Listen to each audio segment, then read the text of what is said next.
You're watching Fox 4 News at 9, KTBY Anchorage. A small Civil Air Patrol plane crashed into two downtown Anchorage buildings, leaving one dead. Good evening, I'm Gretchen Parsons. Both buildings housed government offices. Reporter Caroline Flynn has been following the story, and she joins me now live at the scene downtown. Caroline? Yes, Gretchen. Well, local law enforcement, the NTSB, as well as the FBI, were on scene since early this morning investigating the crash the FBI says was not an act of terror. So as we understand, about 6:20 this morning, a small aircraft, a single-engine small aircraft, struck the Brady Building at around the third floor, clipped the corner of the building, and then came to rest at the base of a second building where the aircraft caught fire at 310 K Street. Authorities say neither building was heavily occupied at the time and that no one was in the immediate areas hit. The pilot was the only one killed. The small plane also crashed into a small transformer box that serves the K Street office building.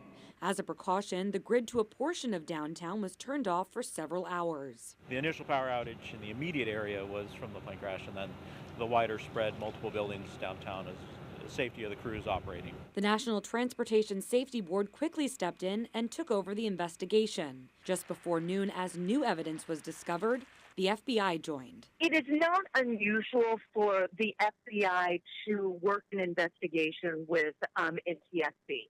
That is something that is not unusual, and that's why I really wanted to stress, because when people hear FBI is investigating something, they immediately think terrorism.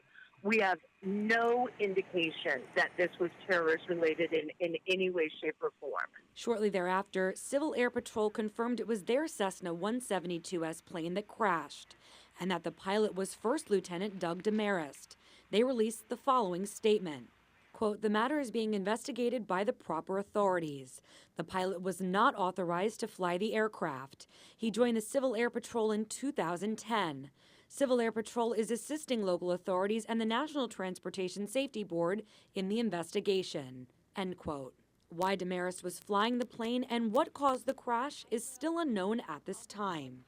All day, authorities worked the scene and concerned citizens visited the crash site to see for themselves what startled them from their sound sleeps this morning. I live a block away from here, and all of a sudden I heard this loud airplane noise, helicopter noise, and then just a boom, and I thought, what the heck? So I got up and looked out the window, and I anticipated a car wreck or something, and I ended up seeing these huge flames out the window, and I was like, oh my gosh.